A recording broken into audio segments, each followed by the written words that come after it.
तेरा हज हुआ बेकार। प्यारे दोस्तों, बूढ़े माँ बाप को छोड़कर एक बेटा तेरा हज करता है और फिर उस लड़के के साथ क्या होता है जिसने अपने बूढ़े माँ बाप को छोड़कर तेरा हज किया था। दोस्तों, एक दर्दनाक वाकया आज आपके सामने लेकर आए हैं जिसको सुनकर यकीनन आप रोंगटे खड़े हो जाएंगे दोस्तों। और ऐसे लोग जो अपने माँ बाप को किसी भी हालत में घर में छोड़ देते हैं, ज़ईफ़ी के आलम में घर में छोड़ देते हैं, बाहर निकल जाते हैं और उसके बाद बड़ा इबादत करते हैं और अपने आप को बड़े मुत्तकी परहेजगार बताते हैं। दोस्तों, ऐसे लोगों के लिए आज का वीडियो बड़ा इबरतनाक होने वाला है। एक ऐसा वाकया आज लेकर आए हैं दोस्तों जो एक नौजवान का है जिसने अपने माँ बाप को छोड़कर तेरा हज किया था।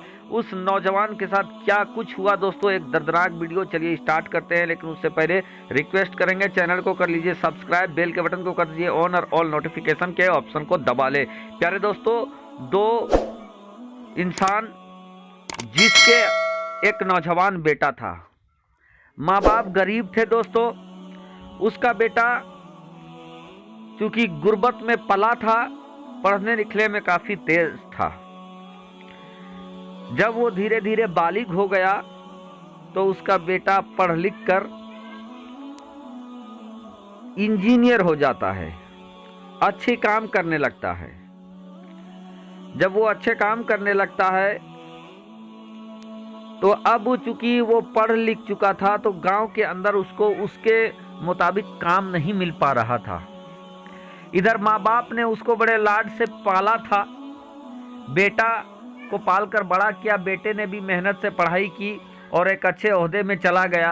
माँ बाप से जाकर कहा कि अम्मी जान, अब्बू जान, यहाँ मेरे लायक कोई काम नहीं है, अगर आप लोगों की इजाज़त मिल जाए तो मैं शहर में जाकर काम करूँगा और वहीं से आप लोगों के लिए पैसे वगैरह भी भेजूँगा। माँ बाप कहते हैं कि बेटा, तुमको जहाँ अच्छा लगे तुम वहाँ चले जाओ, लेकिन तुम वक्त वक्त पर आकर हम लोगों से मिलते रहना। बहरकैफ बेटा माँ बाप से इजाज़त लेकर शहर चला जाता है। शहर में जाकर काम करने लगता है, वक्त वक्त पर अपने माँ बाप से मिलने के लिए भी आता है। कुछ दिन के बाद बेटा अपने माँ बाप से कहता है कि अम्मी जान, कोई अच्छा रिश्ता देखकर मेरी निकाह करा दो। उसके माँ बाप कहते हैं कि बेटा तू बालिग है, तुम्हें जहाँ अच्छा रिश्ता पसंद आए तुम हमें इशारा कर देना, हम लोग वहीं तुम्हारी निकाह करा देंगे। बहरकैफ वो नौजवान फिर शहर चला जाता है और जहाँ वो रहता था उसी के बगल में एक पढ़ी लिखी लड़की थी और अच्छे ख़ानदान से थी। तो उसके बारे में उस नौजवान ने अपने माँ बाप को बताया। माँ बाप ने उसका रिश्ता वहाँ जाकर मांगा और दोनों के रिश्ता तय हो जाती है। लड़की भी पढ़ी लिखी थी। अब क्या था दोस्तों, उस नौजवान की शादी हो जाती है। शादी होने के बाद वो लड़की उसी बस्ती में आ जाती है जहाँ नौजवान के माँ बाप रहते थे। अब अभी 2-4 दिन ही हुए थे कि उस लड़की के नखरे निकलने शुरू हो जाते हैं कि यहाँ के लोग गंदे होते हैं, यहाँ के आसपास में सड़कों पर गंदगी का अंबार होता है, ऐसे में हम यहाँ पर नहीं रह सकते हैं। ऐसा करो कि आप अपने माँ बाप को यहीं छोड़ दो और आप हमको लेकर सीधा उसी शहर पे चलो जहाँ से हम लोग आए हैं। बहरकैफ दोस्तों, माँ बाप के सामने वो नौजवान जाता है और पूरा रुदाद सुना देता है कि उसकी बीवी यहाँ नहीं रहनी चाहती है, क्योंकि वो शहरी है तो उसको इस माहौल में रहने में बहुत दिक्कत हो रहा है। तो अम्मी जान, मुझे इजाज़त दे दो कि मैं शहर में ही रहूं और वहीं से काम करूं और अपने बीवी को भी वहीं ले जाऊं। बहरकैफ माँ बाप क्या कर सकते थे, उन्होंने कहा कि ठीक है बेटा, जहाँ तुम्हारी बीवी सही से रहेगी तुम उसको वहीं लेकर जाओ, लेकिन तुम आकर हम लोगों से मिलते रहना।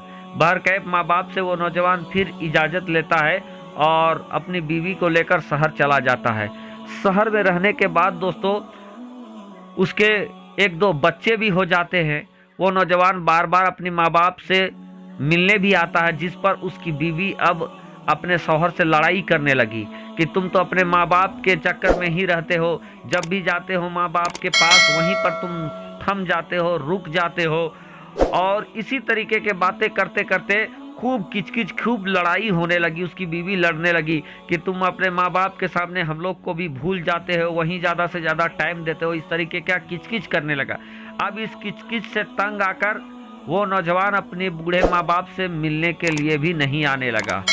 इधर दोस्तों अपनी बीवी की किचकिच से तंग आकर उस नौजवान ने कहीं बाहर काम करने की इच्छा जताई और उसने देखा तो एक ऑनलाइन फॉर्म भरा जहां पर सऊदी अरब में उसको एक मैकेनिकल इंजीनियर के तौर पर उसको काम लग गया।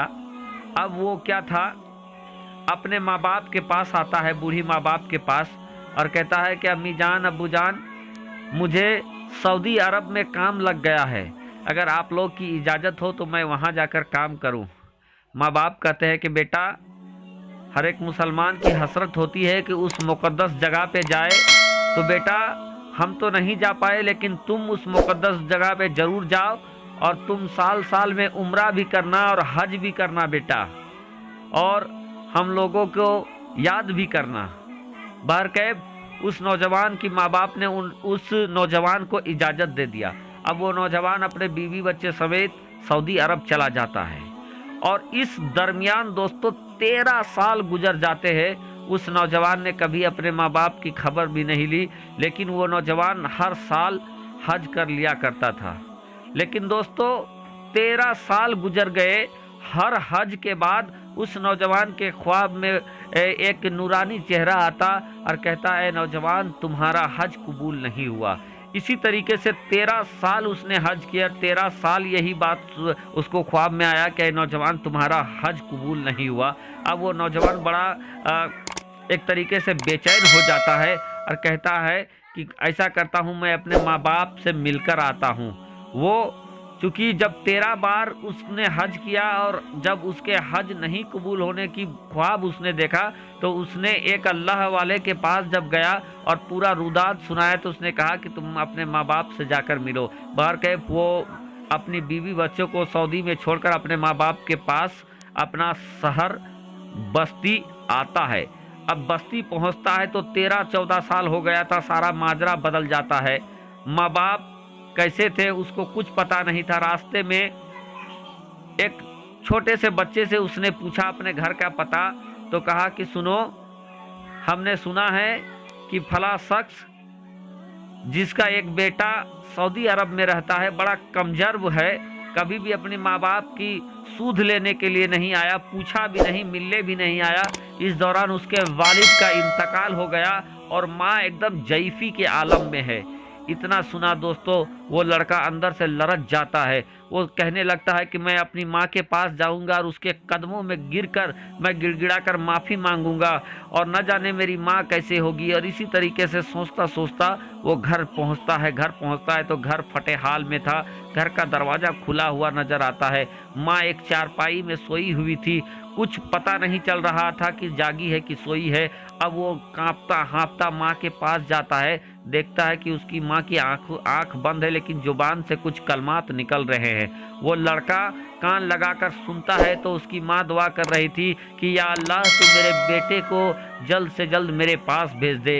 या अल्लाह मेरा बेटा जो कि बाहर रहता है, मेरे शौहर का इंतकाल हो गया है और अब मेरा भी आखिरी वक्त है, या अल्लाह तू मेरे बेटे को जल्द से जल्द मेरे पास भेज दे ताकि जब मेरा दम टूटे तो कोई महरम मेरे पास रहे और मेरे कब्र में उतारने वाला कोई रहे। इतना सुनना कि वो उस लड़का के आंखों से आंसू जारी हो जाते हैं। उसने अपने माँ को आवाज़ दिया कि अम्मी जान मैं आ गया। जब बेटे की आवाज़ उसकी माँ ने सुना वो चीख कर उठती है और चूंकि दिखाई नहीं दे रहा था, काफ़ी बूढ़ी हो गई थी, ज़ईफ़ हो गई थी, लेकिन अपने बच्चे को छूकर वो समझ जाती है कि यह मेरा बेटा है। अपने बेटे को सूंघने लगती है, गले से लगा लेती है।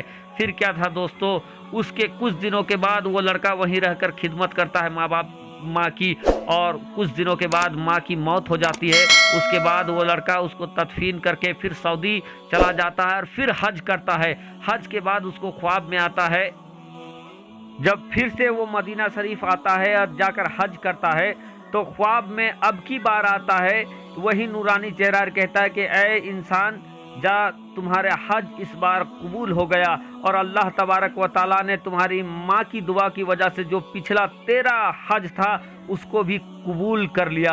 प्यारे दोस्तों, अजीज़ान मिल्लत इस्लामिया, हम कितने भी मुत्तकी परहेजगार हो जाएं लेकिन माँ बाप को दुआओं का लेना बहुत ज़रूरी है दोस्तों।